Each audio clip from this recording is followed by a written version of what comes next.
सियासत का super Friday. लोकतंत्र के नाम पर मोदी वर्सेस विपक्ष, विपक्षी एकता का जमकर मुजाहरा किया जा रहा है और पटना में तमाम विपक्षी दल जुटे हैं। क्या होने वाला है, इसकी एक एक डिटेल आज हम आपको देने जा रहे हैं। आपके साथ मैं हूं समीर अब्बास, मेरे साथ मेरे सहयोगी रवि मिश्रा भी मौजूद हैं। पटना में विपक्षी पार्टियों के दिग्गज जुट चुके हैं। थोड़ी देर में 2024 के रोड मैप पर मंथन शुरू हो जाएगा। यकीनन अगले साल होने वाले आम चुनाव को लेकर विपक्ष की यह सबसे बड़ी बैठक होने जा रही है। पटना से हर अपडेट आपको टीवी9 भारतवर्ष पर सबसे पहले मिलेगा। बड़े चेहरों के साथ एक्सक्लूसिव बातचीत आप लगातार देख सकेंगे।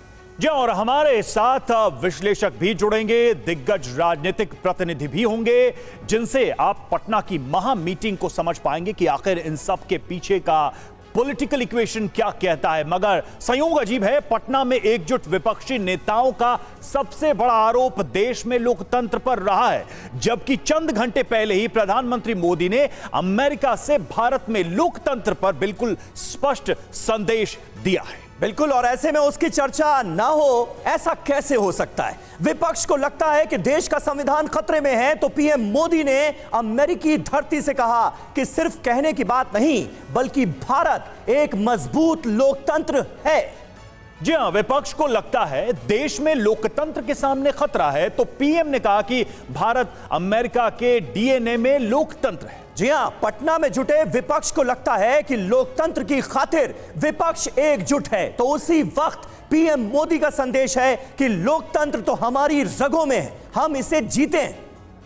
जी हां, और यह बात दोहराते हुए प्रधानमंत्री ने साफ साफ संदेश दे दिया कि लोकतंत्र को लेकर उनकी आस्था क्या है। विपक्ष आरोप लगाता है कि राजनीतिक बदले की भावना से काम हो रहा है, तो यूएस से पीएम का संदेश है कि सरकार लोकतंत्र के आधार पर चलती है। बिल्कुल, विपक्ष कहता है कि बीजेपी और सरकार धर्म के आधार पर भेदभाव करती है, तो पीएम ने अमेरिकी मंच से कहा कि भारतवर्ष में जाति, पंथ, धर्म के आधार पर कोई भेदभाव नहीं होता। अपने दावों और तर्कों के आधार पर विपक्ष की आज पटना में महाजुटान होने जा रही है, तो बीजेपी कह रही है कि हम जनता के विश्वास पात्र हैं।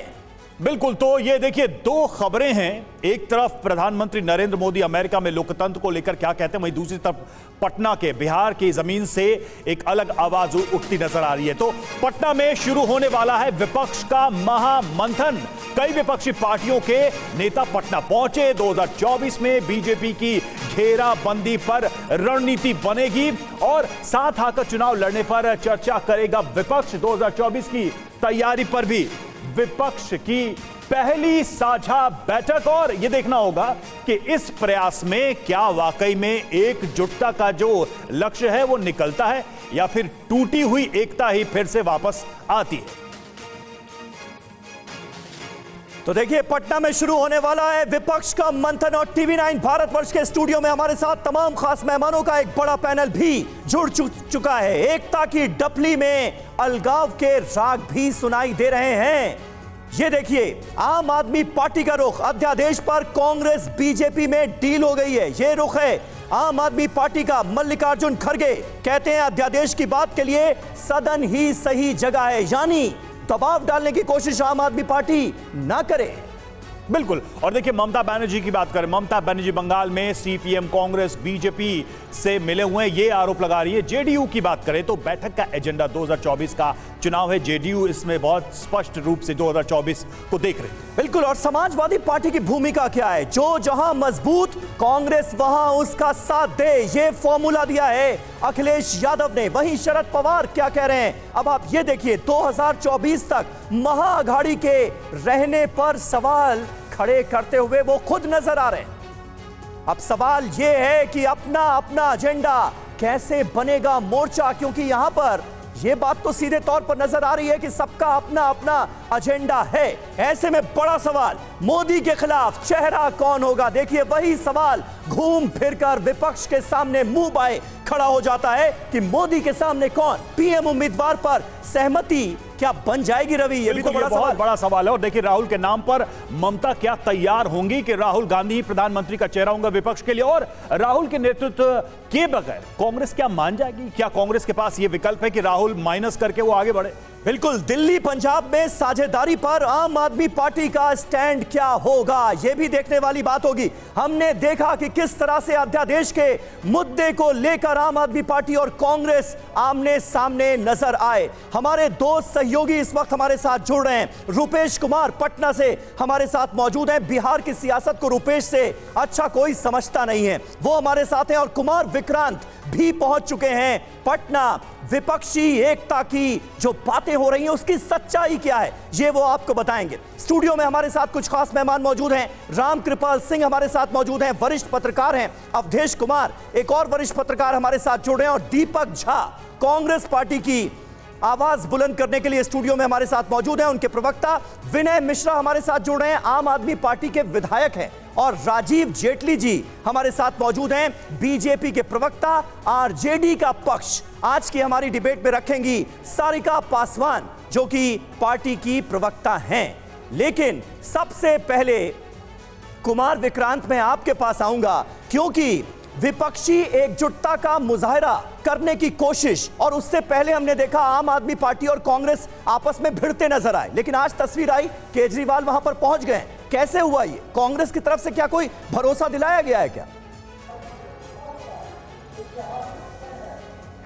जी देखिए, मल्लिकार्जुन खड़गे और राहुल गांधी पटना की धरती पर पहुंच चुके हैं और वहां से वो निकल के कांग्रेस का जो मुख्यालय है, आप देख रहे हैं रंग रोगन हुआ है यहाँ पर बहुत सालों के बाद।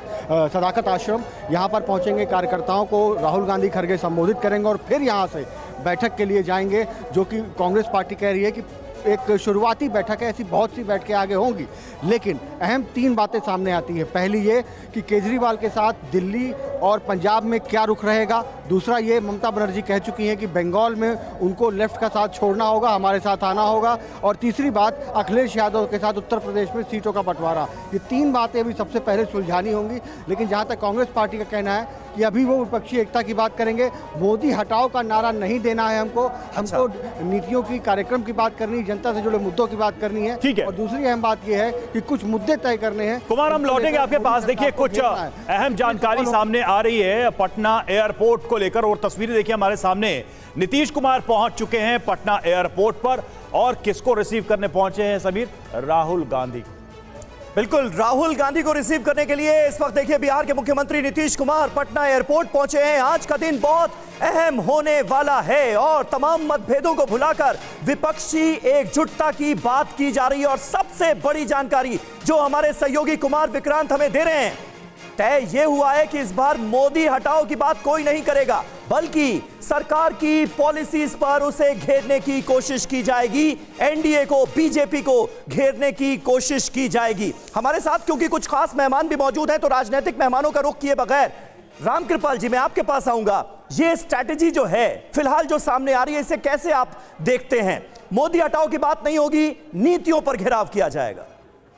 ये अच्छा है, बहुत देर आए दुरुस्त आए, क्योंकि विपक्ष को यह पता है कि किसी व्यक्ति को हटाने के मुद्दे पर, नेगेटिव नैरेटिव पर कोई भी राजनीतिक लड़ाई जीती नहीं जाती है, ना आज तक जीती गई है।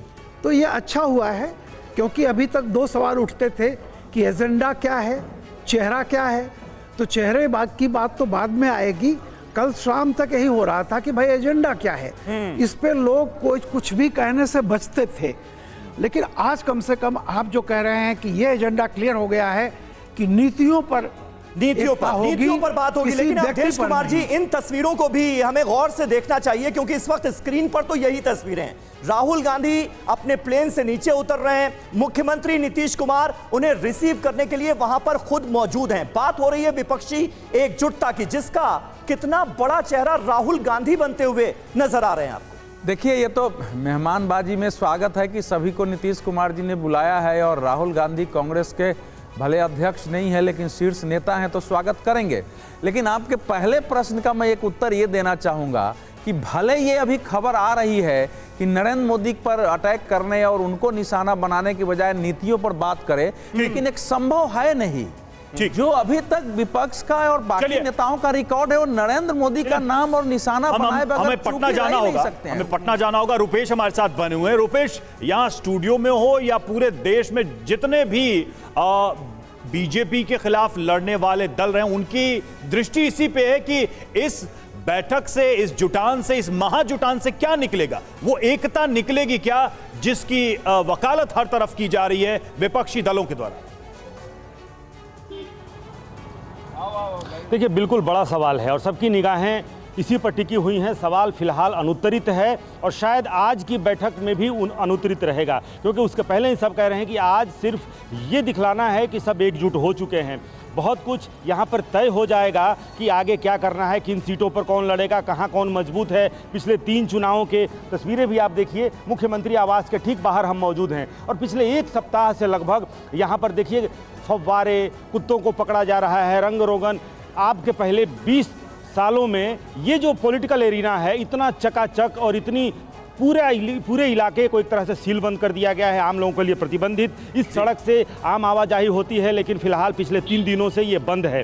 तो नीतीश कुमार जो मेजबान भी हैं और जिस तरह से लोगों का खैर मकदम कर रहे हैं, होटल में पहुंच रहे हैं और सीपीआई के कार्यालय पहुंच गए, लेकिन पहली बार नीतीश कुमार राहुल गांधी को रिसीव करने पटना एयरपोर्ट पहुंचे हैं। तो लोग ये कह रहे हैं कि राहुल गांधी के लिए एक ज़मीन तैयार की जा रही है, तमाम चीज़ें तैयार करके थाली में सजा करके और राहुल गांधी को सौंप दी जाएंगी, जो एक आशंका व्यक्त की जा रही है। कई नेताओं की तरफ से ये बयान भी आए हैं। अच्छा, यानी बात यह भी हो रही है कि राहुल गांधी के लिए जमीन तैयार की जा रही है। इस मीटिंग के जरिए चेहरा उनको बनाया जा सकता है, उनको आगे किया जा सकता है। इस बात को लेकर भी संभावनाएं देखिए जताई जा रही हैं और ऐसे में ये तस्वीरें बहुत अहम। कांग्रेस पार्टी को रिप्रेजेंट दीपक झा यहां पर कर रहे हैं, दीपक इन्हीं तस्वीरों के साथ। लेकिन जब आपस में बात होगी, मिलेंगे, तब तो ममता बनर्जी फिर वही वाला फॉर्मूला देंगी ना कि 2019 में जो लोकसभा चुनाव हुए उसमें 190 सीटों पर बीजेपी के सामने आप लोग खड़े नजर आए, यानी दूसरे नंबर पर रहे। ऐसे में 200 सीटों से ज्यादा लड़कर क्या करेंगे? तो फिर क्या होगा? देखिए समीर भाई, सबसे बड़ी बात है कि एक नई शुरुआत है, तो नई शुरुआत में नई बातें भी निकल के आएंगी। आपको ये भी समझना पड़ेगा, ये नई शुरुआत है, ये तो बहुत पुरानी कोशिश है रही कि किसके लिए क्या जमीनें। दीपक भाई, ये तो पुरानी कोशिश है। हर मंच पे कहा जाता है कि हम फिर से आ रहे हैं, फिर से एकजुट हो रहे हैं। आप कह रहे हैं नई शुरुआत है? नहीं, बिल्कुल नई शुरुआत है। नई रणनीति के साथ आगे बढ़ेंगे और क्या पहले हुआ है क्या नहीं हुआ है, किसका नफा किसका नुकसान, बात वो नहीं है। बात राष्ट्र के लिए सर्वोपरि क्या है, वही वाली बात है कि हम मोदी जी के से लड़ने की बात नहीं कर रहे हैं, हम देश की बात करने जा रहे हैं। और देश का चेहरा इस वक्त कौन है? नरेंद्र मोदी जी हैं। हम भाजपा की नीतियों की बात करते हैं। भाजपा ने जो वादे किए थे, महंगाई की मार, किसने कहा था भाई कि बहुत हुई महंगाई की मार? अगर जनता जानती है, जनता, देश की जनता देख रही है कि नरेंद्र मोदी जी ने किस किस तरीके से वादे किए थे, ये तो भाजपा खुद ही कहती है। लेकिन जब आप ये कहते हैं कि भाई देश की सरकार की नीतियों की हम आलोचना करेंगे, नीतियों पर बात करेंगे और उस सरकार का चेहरा नरेंद्र मोदी है, तो फिर सामने कोई एक चेहरा रखना तो पड़ेगा। देखिए, प्रधानमंत्री का चुनाव होता है क्या हमारे देश में? हमारे यहाँ पे कोई राष्ट्रपति शासन चलता है क्या अमेरिका की तरह? अब नरेंद्र मोदी जी अमेरिका गए हैं, हो सकता है संविधान बदल दें, कहे नहीं अब नरेंद्र मोदी वर्सेस नहीं। आपके पास जब मनमोहन सिंह थे तो आपने मनमोहन सिंह को चेहरा बनाया था और अब आप कह रहे हैं कि कोई चेहरा नहीं होता। देखिए, स्थिति परिस्थिति बदलती रहती हैं, समझ गए आप? और उन बदली हुई परिस्थितियों में कैसे चुनाव लड़ा जाएगा, आज उन मुद्दों पे बात होगी। चेहरा कौन होगा, चुनाव जीतने के बाद तय किया जाएगा। सभी दल का महत्व है। भाजपा क्या करती है? छोटे दलों का महत्व नहीं समझती है। हम उन सारे दलों को समझते हैं जो दल जनता के बीच में चुनाव लड़ने के लिए जाते हैं। जनता ने ही वोट दिया है, कोई अपने घर से दल पैदा नहीं होता है। तो वही रीजनल दल जिसकी आप दुहाई दे रहे हैं, वो ये भी तो चाहेंगे कि स्टेट में उनके खिलाफ कांग्रेस अपने कैंडिडेट ना उतारे। तो ऐसा मुमकिन होगा क्या? कुमार विक्रांत हमारे साथ मौजूद है इस वक्त। एक मिनट, दीपक झा, कुमार विक्रांत हमारे साथ मौजूद है। कुमार, ये फॉर्मूला कैसे निकलेगा? कांग्रेस पार्टी किस हद तक इसके लिए तैयार होगी या होती नजर आ रही है, जरा बताएं। देखिए, 2 बातें पहले मैं बता दूं कि मोदी के खिलाफ बयानबाजी तो होगी, प्रधानमंत्री मोदी के खिलाफ, लेकिन मोदी हटाओ का नारा नहीं दिया जाएगा। ये एक मंशा बन रही है। दूसरी बात यह है कि मुख्यमंत्री का, माफ़ कीजिएगा, प्रधानमंत्री का जो चेहरा है वो चुनाव के बाद तय किया जाएगा और जनता से जुड़े जो मुद्दे हैं, महंगाई, बेरोजगारी, इन मुद्दों को उठाया जाएगा। संविधान बचाने की बात की जाएगी, लोकतंत्र बचाने की बात की जाएगी। लेकिन जहाँ तक सीट बंटवारे की बात है उसमें अभी वक्त लगेगा। ऐसी तमाम बैठकें अभी आगे और भी होंगी और सूत्रों का तो ये भी कहना है कि कांग्रेस का मानना है कि नवंबर तक जब तमाम राज्यों के विधानसभा चुनाव हो जाएंगे उसके बाद सीट बंटवारे को अंतिम रूप दिया जाएगा। यानी जल्दबाजी में कुछ कहना बहुत नहीं कहना चाहिए। अभी इस तरह की कई बैठकें होंगी, ये एक प्रीलिमिनरी बैठक है, ऐसा कांग्रेस पार्टी का कहना है। लेकिन है, मतलब ये सवाल मैं आपके सामने रख रहा हूं कि अलायंस का एरा, गठबंधन का एरा जा चुका है और सीधे सीधे पार्टियां लड़के चुनाव जीत रही हैं। पंजाब की बात कर लें, उत्तर प्रदेश की बात कर लें, हम कर्नाटका की बात कर लें। एक तो ये पोस्ट इलेक्शन में हम सिचुएशन में देखते हैं और दूसरी बड़ी बात ये कि चेहरों की लड़ाई, मतलब हर दल के पास एक चेहरा है और चेहरों को आगे करके वो चुनाव लड़ भी रहे हैं और जीत भी रहे हैं। जहां चेहरा नहीं है वहां चुनाव के बाद बड़ी रस्साकशी होती है और पार्टी के अंदर खाने दो फाड़ हो जाता है। ये राजस्थान की बात कर लीजिए, कर्नाटका में हमने रिसेंट देखा। इस बदली परिस्थिति में ये मीटिंग उन गोल्स को क्या हासिल कर पाएगी? क्या ये लोग उन तथ्यों को देख पाएंगे कि ऐसा सिनेरियो अब है, ऐसा एरा चल रहा है पॉलिटिक्स का, चुनाव का? देखिए, आपने बहुत बढ़िया सवाल किया है, थोड़ा सा समय दीजिएगा जी। आज जैसा कि नीतीश कुमार जी राहुल जी को लेने के लिए एयरपोर्ट गए हैं तो मैसेज बहुत क्लियर है कि कांग्रेस को वो लोग एक बहुत महत्वपूर्ण पार्टी मानते हैं। आज से ठीक 46 साल पहले इसी कांग्रेस पार्टी को हटाने के लिए सारे दल एक हुए थे और वे तमाम दल 3 साल के संघर्ष, यानी 74 to 77, 3 साल के लंबे संघर्ष के बाद और 18 महीने जेल काटने के बाद इकट्ठा हुए थे कि कांग्रेस को हटाना है। वो सफल तो रहे, लेकिन सवाल इस बात का है कि वो ट्रेन तो चली लेकिन गंतव्य पर पहुंचने के पहले डिरेल हो गई 2.5 साल। और उसके बाद जितने इस तरह के प्रयोग हुए वो 1 साल भी नहीं चले, कोई भी नहीं। मोरारजी से लेकर के कुल 6 प्रयोग हुए इस तरह के, 6 लोग मिलकर के 6 प्रधानमंत्री 6.5 साल चले। तो जनता इस बात को जानती है। और जो अभी आपने बात कहा कि अब क्यों हो रहा है कि किसी को भी अगर समर्थन मिलता है तो पूरा मिलता है, यानी जो लोग आज की तारीख में वोटर हैं, वो चाहे वृद्ध हो चाहे नौजवान हो, वो जानता है कि भारत को एक दीर्घकालिक नीतियों के लिए एक 5 साल की सरकार बहुत ज़रूरी होती है। तो अब मैं ये देखिए, आज जो प्रयास हो रहा है बहुत अच्छा है। मैं तो चाहता हूं कि देश में 2 खेमे हो जाएं, राइट वर्सेस रेस्ट। अगर रेस्ट 77 की तरह यूनाइट होकर लड़ पाता है तो अच्छी बात है, जीत पाता है तो अच्छी बात है, लेकिन जीतना ही महत्वपूर्ण नहीं है। उसे यह चमत्कार करना पड़ेगा कि 5 साल का कार्यकाल पूरा करे, जो 70 सालों में कभी नहीं हो सका है। ठीक है। राजीव जेटली हमारे साथ मौजूद हैं, भारतीय जनता पार्टी के प्रवक्ता। राजीव जी, ये जो विपक्षी एकजुटता दिखाने की कोशिश की जा रही है, विपक्ष एकजुट होता नजर आ रहा है, ये आप लोगों के लिए कितनी बड़ी चुनौती है 2024 के मद्देनजर? चुनौती मानते हैं? अब्बास साहब, चुनौती तो आप खुद देख लीजिए, इसी पूरे गठबंधन के सामने आ गई है। इन्होंने कहा कि मोदी हटाओ का नारा लेकर के नहीं चलेंगे क्योंकि देश की जनता उसको बर्दाश्त नहीं करेगी। मोदी हटाओ बोलते ही इन सबका वजूद खत्म हो जाता है। ये जनता इनको साइड में बिठा देती है, जनता इनको इनकी हैसियत दिखा देती है। सबसे बेहतर तरीका है ये चुनाव, क्योंकि राजनीतिक पार्टियां हैं, इनका अपना एक उद्देश्य है, इनका अपना एक नैरेटिव सेट करा जा रहा है, लेकिन जो मुख्य मुद्दा है उससे तो कैसे मुंह मोड़ा जा सकता है? भ्रष्टाचार के अंदर कहीं ना कहीं ये सभी राजनीतिक दल लिप्त हैं। वो इनका सबसे बड़ा और हिडन एजेंडा है, उसके लिए एकजुटता दिखाई जा रही है। और देश के प्रधानमंत्री नरेंद्र मोदी जी के खिलाफ एक भी शब्द बोलेंगे तो देश की जनता इनसे नाराज हो जाएगी। ये बेहतर समझ लिया गया इन सभी राजनीतिक दलों द्वारा। राजीव जी, आप परसेप्शन की बात कर रहे हैं, लेकिन यहाँ चुनावी इक्वेशन की बात हो रही है कि भाई कैसा गणित बिठाए जिससे बीजेपी को हराए, उसकी बात हो रही है। नहीं, बीजेपी को हराए तो कहीं बोला ही नहीं जा रहा, मोदी जी को हटाए ये बोला ही नहीं जा रहा।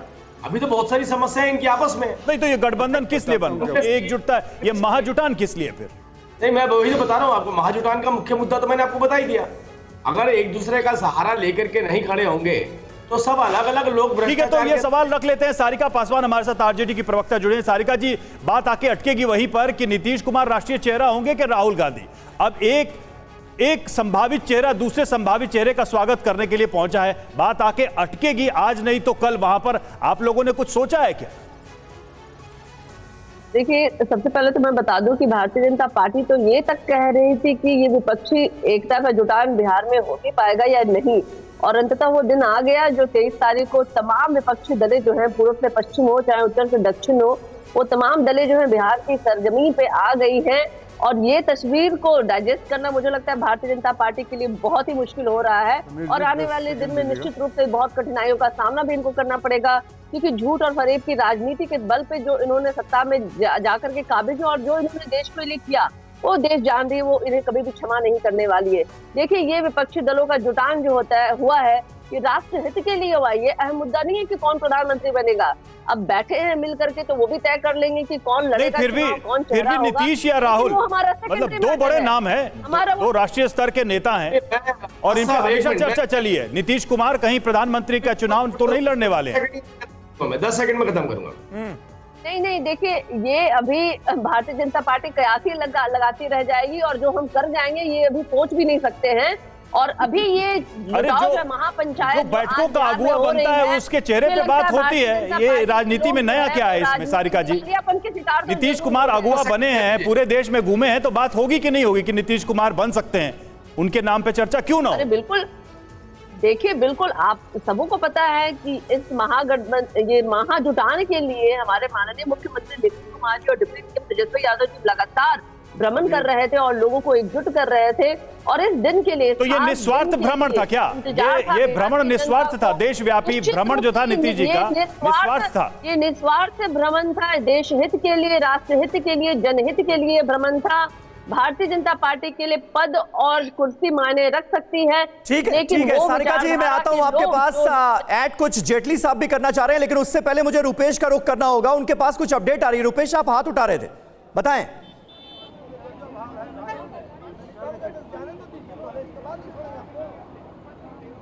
रुपेश, आवाज मिल रही है? चलिए, रुपेश तक हमारी आवाज नहीं पहुंच पा रही है, लेकिन राजीव जेटली साहब जिस बात का जिक्र सारिका जी करती हुई नजर आ रही है, उस पर मैं एक रिएक्शन लूंगा। शिवसेना उद्धव गुट के नेता संजय राउत का इस बीच एक बड़ा बयान सामने आ गया। रुपेश, अब थोड़ा सा इंतजार करें आप। संजय राउत का एक बड़ा बयान सामने आ गया है। संजय राउत क्या कह रहे हैं? डर है कि यह आखिरी चुनाव हो सकता है, 2024 के बाद चुनाव न होने का डर है। विपक्षी एकता की बैठक से पहले मुखपत्र सामना में यह लेख लिखा गया है और यह बड़ी बात कहते हुए नजर आ रहे हैं संजय राउत इस लेख के जरिए कि इस बात का भी डर है कि 2024 के बाद चुनाव ही ना हो। डर ये कि ये यानी 2024 का चुनाव आखिरी चुनाव हो सकता है, यह कहा गया है संजय राउत की तरफ से।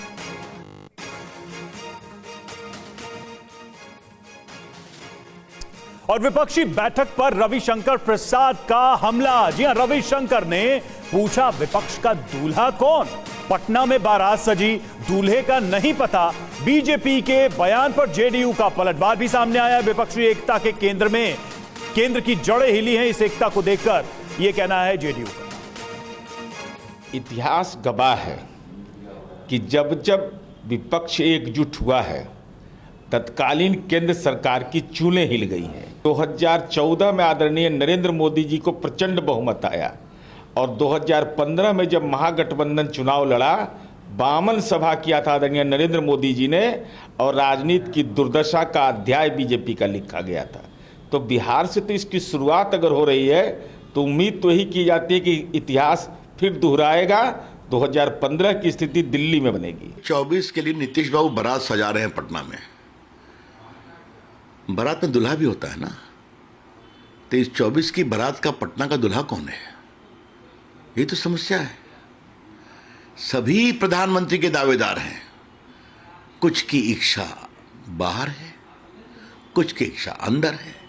क्या नीतीश बाबू, क्या अरविंद केजरीवाल अपना एजेंडा चला रहे हैं? क्या राहुल गांधी तो वहीं हैं बैठे हुए पर्दे के पीछे? शरद पवार जी हैं और ममता जी हैं। तो देखो, ये स्वार्थी राजनीतिक तत्वों का 2 कारणों से जमावड़ा है, नरेंद्र मोदी जी का विरोध और अपनी कुर्सी को आगे बढ़ाना। और देखिए राजीव जेटली साहब हमारे साथ मौजूद हैं। जेटली साहब, बीजेपी बार बार पूछ रही है कि दूल्हे का पता नहीं है, बारात सज गई है, लेकिन स्टेट में जब इलेक्शंस होते हैं तो भी आप भी कहां बताते हैं कि मुख्यमंत्री कौन होगा अगर बीजेपी जीत कर आती है तो? नहीं अब्बास साहब, इसी बात को मैं आगे बढ़ा देता हूं जो रविशंकर प्रसाद जी ने कही। अब ये बताइए कि दिल्ली की कांग्रेस की स्टेट यूनिट क्या अरविंद केजरीवाल जी के साथ बैठने के लिए तैयार है? या अधीर रंजन चौधरी ममता दीदी के साथ एक ही सोफा शेयर कर सकते हैं? आप बताइए। अधीर रंजन ये तो अलग बात हो गई ना। मैंने जो पूछा था, बार बार चेहरे की बात होती है ना कि भाई चेहरा कौन, मोदी के सामने कौन, तो आप भी स्टेट्स में कहां बताते हैं? नहीं बिल्कुल क्यों नहीं बताते हैं, बताइए। हमने तो हर स्टेट के अंदर चेहरा दिखाया है। कुछ राज्य ऐसे होते हैं जब भारतीय जनता पार्टी की सरकार नहीं होती है, जब नहीं होती है तो वहां चेहरा नहीं। राजस्थान में कौन होगा मुख्यमंत्री का चेहरा? अगर बीजेपी जीतती है मुख्यमंत्री कौन होगा? आपके सामने आ जाएगा हमारा चेहरा कौन सा होगा। लेकिन मैं आपसे ये प्रश्न उठा रहा हूं, महागठबंधन की बैठक हो रही है। इस बैठक के अंदर जो यूपीए होगा, जो वटावर जिसको भी गठबंधन का जो भी नाम है, उसका चेहरा कौन होने वाला है इसका अभी मैं इसमें नहीं जाता कि चेहरा कौन होगा कौन नहीं होगा। अभी मैं इस बात में ठीक कह रहे हैं कि टीएमसी टीएमसी हत्या कर रही है। आप सोचिए, राहुल गांधी कह रहे हैं झूठ बोल रहे हैं, उधर दीदी थोड़ा सा आपके ऑडियो में प्रॉब्लम है, रूपेश कुमार के पास हम नहीं जा पाए थे। रूपेश, आपको आवाज मिल रही है तो बताइए वहां पर क्या अपडेट आप देना चाहेंगे वहां से? बिल्कुल, देखिए राहुल गांधी को अपनी गाड़ी में लेकर के नीतीश कुमार यहां से गुजरे और मुख्यमंत्री आवास के ठीक बाहर हम खड़े हैं। सबका जुटान यहीं पे होना है एक एक करके, लेकिन बहुत अहम है और जो पहले भी मैं आपसे चर्चा कर रहा था कि नीतीश कुमार सिर्फ राहुल गांधी को रिसीव करने वहां पे गए हैं। ये प्रोटोकॉल बिहार के मुख्यमंत्री ये मेज़बानी कर रहे हैं, सबको उन्होंने स्टेट गेस्ट हाउस में ठहराया, वहां पर जाकर मिले, लेकिन किसी को पटना एयरपोर्ट पर खुद जाकर के रिसीव नहीं किया। लेकिन नीतीश कुमार राहुल गांधी को खुद रिसीव किए और अपनी गाड़ी में अपने साथ बिठा करके यहाँ तक लाए हैं और राहुल गांधी चले गए हैं। और ये जो कहा जा रहा है कि सबके अपने अपने एजेंडे हैं, वाकई सबके अपने, कुछ लोगों ने अपना एजेंडा घोषित कर दिया है, चाहे वो अरविंद केजरीवाल हों, ममता बनर्जी ये कह रही हैं कि हम कलेक्टिव फैमिली की तरह लड़ेंगे, लेकिन उन्होंने भी कह दिया है कि सीपीएम अगर साथ होगी वहां पर तो हम कांग्रेस की मदद नहीं कर पाएंगे। अरविंद केजरीवाल ने अपनी इच्छा जाहिर कर दी है। अगर बिहार में ही बात करें तो बिहार में आरजेडी का अपना एजेंडा है। लालू प्रसाद यादव सबसे पहले ममता बनर्जी उनसे अलग से मिलती हैं, लेकिन उनको भी लग रहा है कि बिल्ली के भरोसे अगर छींका कहीं टूटा, अगर नीतीश कुमार केंद्र की राजनीति में जाते हैं तो 2025 के पहले यहाँ की कुर्सी तेजस्वी यादव को मिल सकती है। तो सबके अपने अपने एजेंडे हैं। लेकिन जो सीट शेयरिंग की जो बात हो रही है, ये कहा जा रहा है कि पिछले चुनावों में किनका क्या परफॉर्मेंस रहा है। राजद की बात करें, अगर सिर्फ बिहार की सियासत, आज हम इसलिए क्योंकि बिहार में ही जुटान हो रहा है, तो राजद के पास तो एक भी सीट नहीं है। क्या बिहार में 16 सीटें जिस जेडीयू के पास है वो भी 16 सीटें इसलिए हैं क्योंकि मोदी लहर में वो बीजेपी के साथ थे, इसलिए यहाँ पर 16, इसके पहले उनके पास मात्र 2 सीटें थी। यानी कि जब 2014 में चुनाव हुए जेडीयू को 2 सीटें मिली, 2019 में जब वो बीजेपी के साथ है, इक्वेशन सेट करने की जरूर कोशिश की जा रही है, वो गणित, वो फॉर्मूला ढूंढने की कोशिश की जा रही है। उन सब के बीच हर पार्टी का अपना इंटरेस्ट भी है। कुमार विक्रांत हमारे साथ जुड़े हैं। कुमार, जैसा कि रुपेश कह रहे थे कि ये पहली बार है कि सीएम नीतीश कुमार एयरपोर्ट पे जाकर राहुल गांधी को रिसीव कर रहे हैं। मुझे याद नहीं आ रहा है कि राहुल गांधी पिछली बार बहुत ज्यादा बिहार में कब सक्रिय रहे हैं, चुनाव में बहुत ज्यादा हैवी कैंपेनिंग की हो या बहुत स्ट्रॉन्ग प्रेजेंस दिखाया हो। क्या कोई नया चैप्टर ओपन करने की कोशिश की जा रही है राहुल गांधी के द्वारा, कांग्रेस के द्वारा बिहार में? देखिए, कांग्रेस पार्टी हो या तमाम विपक्षी पार्टियां हो, इन सबके बीच एक बात में चर्चा हुई है कि सबको अपना अपना ईगो थोड़ा पीछे रखना है और सबके सामने एक लड़ाई है। उनको लगता है, जैसा संजय राउत ने इसमें लिखा सामना में, कि कहीं ऐसा ना हो कि 2024 का चुनाव आखिरी चुनाव हो। हालांकि कल ही प्रधानमंत्री ने कहा है कि हिंदुस्तान में लोकतंत्र जीवंत है, लेकिन उसके बावजूद ये सारी विपक्षी पार्टियां, इनको लगता है कि लगातार 2 आम चुनाव ये हार चुके हैं, तो 2024 में एकजुटता के लिए मोदी हटाओ का नारा ना दें, अपनी व्यक्तिगत महत्वाकांक्षाएं आगे ना बढ़ाएं और इन सबको देखते हुए आहिस्ता आहिस्ता आगे बढ़ें। विनय मिश्रा हमारे साथ मौजूद हैं, आम आदमी पार्टी के प्रवक्ता हैं, विधायक हैं। विनय जी, सबका अपना अपना एजेंडा है, ईगो को पीछे रखने की बात जरूर हो रही है, लेकिन ये कहीं ना कहीं टकराव की वजह बनता हुआ भी नजर आ रहा है। हमने देखा आम आदमी पार्टी और कांग्रेस के बीच की सिरफुटौल इस मीटिंग से ठीक पहले। अब अरविंद केजरीवाल कैसे पहुंच गए? आप लोग तो बायकॉट की बात कर रहे थे मीटिंग के, अध्यादेश पर समर्थन दिया तो है नहीं अभी तक कांग्रेस पार्टी ने। देखिए, हमने अपने वक्तव्य में यही कहा है कि ये विपक्षी एकता का लिटमस टेस्ट यहीं से तय हो जाएगा जब कांग्रेस पार्टी अपना रुख क्लियर कर देगी।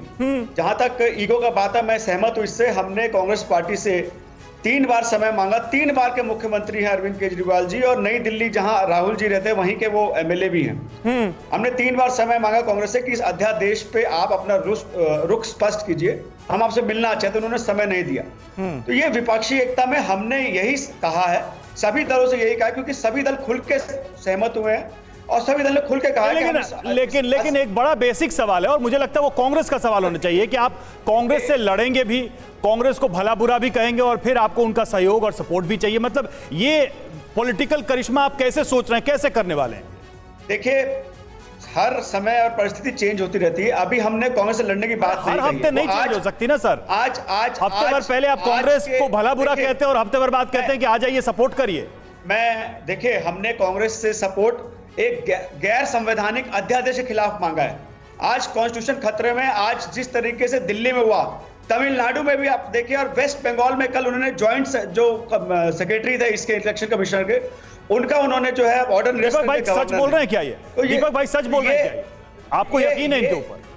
तो ये जो है, ये जो गैर संवैधानिक अध्यादेश आया है, नहीं ठीक ले, कांग्रेस का वर्जन ले लेते हैं ना आपके बयान पे। नहीं, मेरी पूरी बात सुन लीजिए। मैं ये कहना चाहता हूं, भारतीय जनता पार्टी ना कोर्ट को मानती, न संविधान को मानती। दीपक भाई जल्दी से रिएक्ट करिए, सुप्रीम कोर्ट को मानती। रवि जी देखिए, आज जो लड़ाई है और जो एकता है वो आपको बताऊं वो किसके खिलाफ है। एक दुष्यंत कुमार की कविता याद आती है, कहां तो था चिरागा हर एक घर के लिए, कहां चिराग मयस्सर नहीं शहर के लिए। तो बात उसकी है कि मोदी जी ने जो सपने दिखाए थे, भाजपा ने जो सपने दिखाए थे, आज लोकतंत्र के लिए एक बहुत अच्छा दिन है। आप लोग खुद कहते थे कि विपक्ष में एकता नहीं है, इनका क्या करेंगे? आम आदमी पार्टी वालों का क्या करेंगे? नहीं, आम आदमी की बात नहीं है, वही वो मांग रहे हैं आपसे सपोर्ट। देश की बात है, हिंदुस्तान की बात है और संविधान की बात है। संविधान पे आंच आएगा तो हम सबका साथ देंगे, लेकिन व्यक्तिगत स्वार्थों को हटाना पड़ेगा। नहीं दीपक जी, यही तो वो कह रहे हैं कि कांग्रेस पार्टी ईगो नहीं छोड़ पा रही है अपना। नहीं, मिल तक नहीं रहे आप अरविंद केजरीवाल से और विपक्षी एकता की बात कर रहे हैं, यही तो वो पूछ रहे हैं। देखिए, मिलने की बात है, आज सारे दल मिल रहे हैं ना एक साथ। हाँ। व्यक्तिगत मिलने का कोई मतलब नहीं है ना, राहुल गांधी केजरीवाल को चाय पिलाने के लिए बुला दे,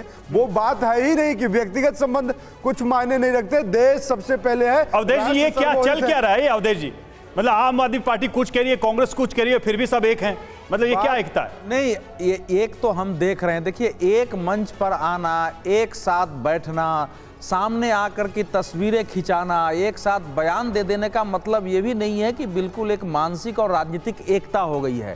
हम लोगों ने ऐसे कई दृश्य देखे हैं, 2019 के चुनाव के पहले भी देखे हैं, उसके बाद भी देखे हैं।